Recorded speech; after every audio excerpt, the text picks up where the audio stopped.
Hi. Yeah, Casey. Thank you so much for inviting me, and this is a really fun event, and what a great space. I wish that I lived over here. We're on the east side, so I'll be the first taker when there's one of these on the east side.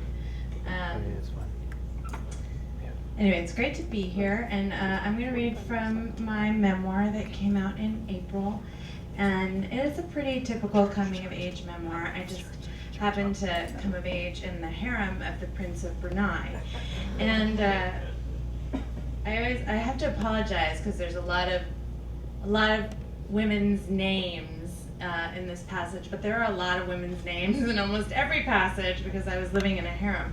So you can just assume that they were all there and involved in the drama in one way or another. Briefly, I was living in New York. I was very young. I moved to New York when I was 16.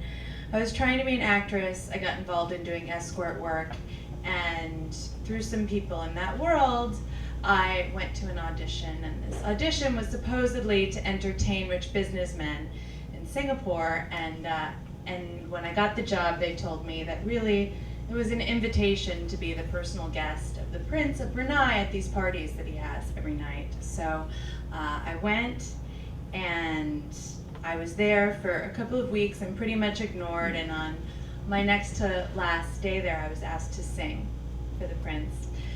And so was my nemesis. So this is the tale of that experience. Every time Serena sang the word fever, she shot her palms out in front of her and did a little dip with her hip. It's like this. I was happy to note that she was no jazz singer, as formerly reported. A new woman had joined us at our table. Her name was Leanne, and she was a soap opera actress from Hong Kong who was half Chinese, half English, and all smoky sex. She had sleepy eyes, loose, wavy hair, and a British accent attached to a voice that was thick with cigarettes, kind of Janis Joplin meets Princess Di. She wore a simple floor-length Armani gown. It was not her first time in Brunei. Like Serena, she had a mysterious past there, but unlike Serena, she was completely open about being in love with the prince. She admitted as much to me within 5 seconds of meeting me. She slouched back on the couch, an arm on each armrest, a posture of elegant surrender. I gave up a movie role to come here, but he doesn't know it. I can't stay away. Last time I left, I swore it would be forever, but I couldn't stand the broken heart. There was something real, but not real, about Leanne. I instinctively believed she loved him, but I also knew an actress when I heard one. We actresses write terrible dialogue for ourselves. Leanne and Serena seemed close, conspiratorial, joined in common vitriol for Fiona. Earlier in the evening, I had overheard them talking about her. Serena said that Fiona had been caught casting some Filipino voodoo spells in her bedroom. It was the only explanation. That cow had used witchcraft to ensnare the prince. Did she get fatter as well as older? How old was she now anyway? They were frightening and so familiar. Common as dirt, these mean, mean girls. And what was I? The opposite? Nice? No. What was the opposite of mean? Weak? Eddie approached me. You will sing next? I had dressed in my best vintage ensemble and decorated my eyes with thick strokes of liquid liner. I imagined myself a slightly chubbier Audrey Hepburn from Funny Face. I wish, right? This was my chance to shine, and even if I blew it, at least I wasn't doing jazz hands and singing some tired Peggy Lee song. When Anthony began the intro, my brain emptied. I forgot everything we had worked on. I was sure I was about to be the star of a living nightmare, the kind in which you wind up on stage with no memory of what you're supposed to be doing up there. I didn't panic. I had faith. I know something about performing. I know that when it seems like the avalanche is about to roll over you, you face into it and keep both arms swimming as hard as you can. You smile and you sell it. Kasi dengarla hatiku berkata aku cinta kepada dirimu sayang. The prince flashed an impenetrable smile at me as he tapped a finger on his leg. Next to him, Fiona smiled too. What was her deal? She didn't seem to be the dragon lady that Serena and Leanne made her out to be. I finished the song and the room broke into a round of applause. My Thai friends even cheered. The smile on Serena's face was that of the runner-up in the Miss America pageant who had been so sure she was just about to claim the crown. As I passed the prince and bowed, on my way back to my seat, he reached out and grabbed my arm. I stopped and faced him, still bent at the waist, my head inclined. He took my hand between both of his, dry and soft and perfectly manicured, and said, "Beautiful." Then he let go. "Yes, very lovely," said Fiona. I was from New York. I worked around movie stars. I was not unaccustomed to attention from almost successful actors and the occasional after-party rock star.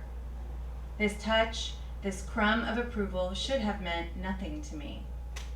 But I must have been brainwashed during the course of a week, because one Midas touch from the prince and I glowed all night. After the lights dimmed and the disco started, I headed to the ladies' room for a lipstick touch-up. A painting caught my eye that every other night I had passed right by.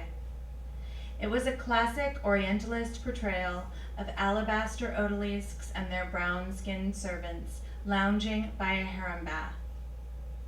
I had studied this kind of painting in art history, had analyzed each racist, imperialist brushstroke, and here was a romanticized 19th century Western portrayal of a harem hanging 150 years later on the wall of a harem. It was positively postmodern. A harem. Why hadn't I realized it before? We were neither party guests nor prostitutes. We were harem girls. Thank you.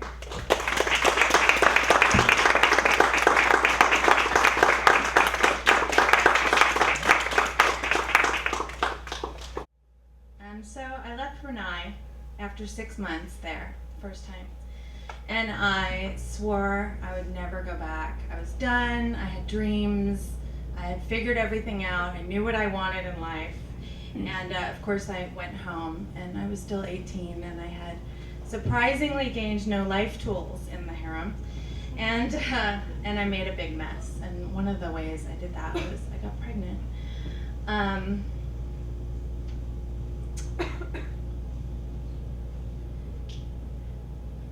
So Andy was my boyfriend at the time. I didn't really tell Andy or anyone else how badly I wanted to keep the baby, how my heart twisted in protest against the decision my head made. I was 19 and my boyfriend didn't want a baby. I would rather have chewed tax than ask my parents for help. My friends were career-minded artists. My choice was spelled out. I hung out in Penny's kitchen, my old kitchen, and drank tea. "It's a loss," she said. She'd had an abortion a few years before. "I don't regret it, but it haunts me." 19 years ago, my birth mother had this same conversation with her best friend. She came up with a different solution.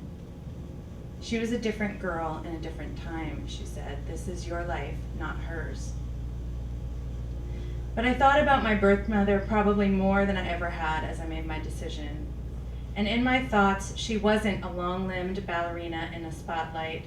She was a girl, like me, imperfect and feeling totally screwed. I wondered if, like me, some part of her had believed that her boyfriend was going to turn around and tell her that she wasn't alone. His eyes would have the tilt, the gleam of a man who had changed his mind. He would offer her a family, a little bohemian tribe, and she would offer him one right back. And her life would change in dazzling and unexpected ways. When I had thought I was pregnant in Brunei, the choice to keep the baby against all odds had seemed so simple, so noble.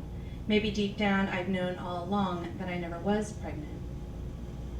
I thought of my adoptive mother, newly married and vacuuming the brown rug in her New Jersey apartment, as again a month came and went without anything taking root inside her insides slippery and hollow and out of her control. I thought of her ticking off each interminable minute of each month until doctors became lawyers, and creating a family became a project of proportions neither she nor my father had ever dreamed of. But then there was the baby, the perfect and whole baby in her arms, wrapped in a pink blanket and sleeping through the flight from Chicago to New York, breathing in and out and smelling like sweet, powdery newness. My mother's life changed in dazzling and unexpected ways, and for a moment she was happy. It was the end of summer, the beginning of September, usually my favorite month in New York. But this was what savvy girls did, right? Post-feminist girls, girls with futures, right? They tried hard not to get knocked up in the first place, but if the unfortunate accident happened, they grimly proceeded to Planned Parenthood and exercise the choice their mothers had fought so hard to guarantee them. They did it and maybe went to some therapy. They did it and acknowledged the scar tissue, but they did it. A baby was an unthinkable encumbrance. Having a baby at 19 was something only girls in urban projects and Midwestern trailers did. Girls who knew that it was unlikely that their future would differ from their mother's life anyway. But my mother had raised me to believe that without question my life would differ from hers. My body, my choice, I had shouted once on the steps of the United States Capitol building, and so it was. It was my choice alone, and it was alone that I sat, in an office on the second floor of a building somewhere in Midtown. I waited in a cold hallway, wearing a gown and paper slippers, craning my neck to watch Batman on the television.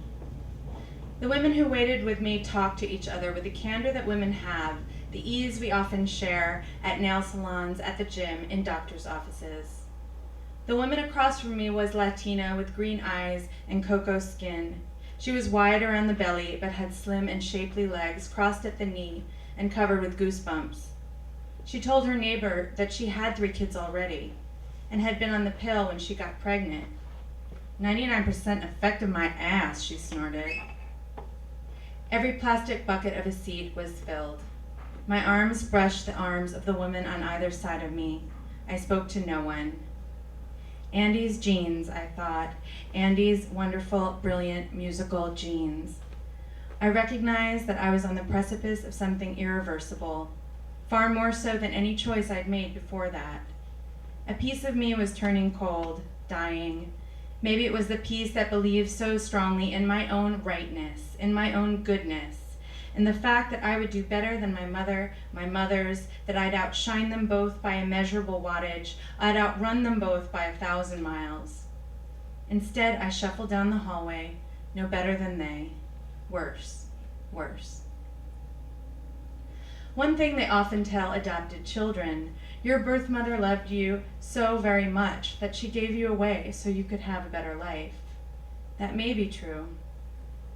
It may also be true that if she had loved you just a little more, she would have kept you. I didn't love my baby enough, but I did love her in those last moments. I could feel her with me, and in my head floated the stages of development, fetuses, the plaster casts on display in the Museum of Natural History, the exhibit my father had taken me to see as a child, the miracle of life. What did she look like?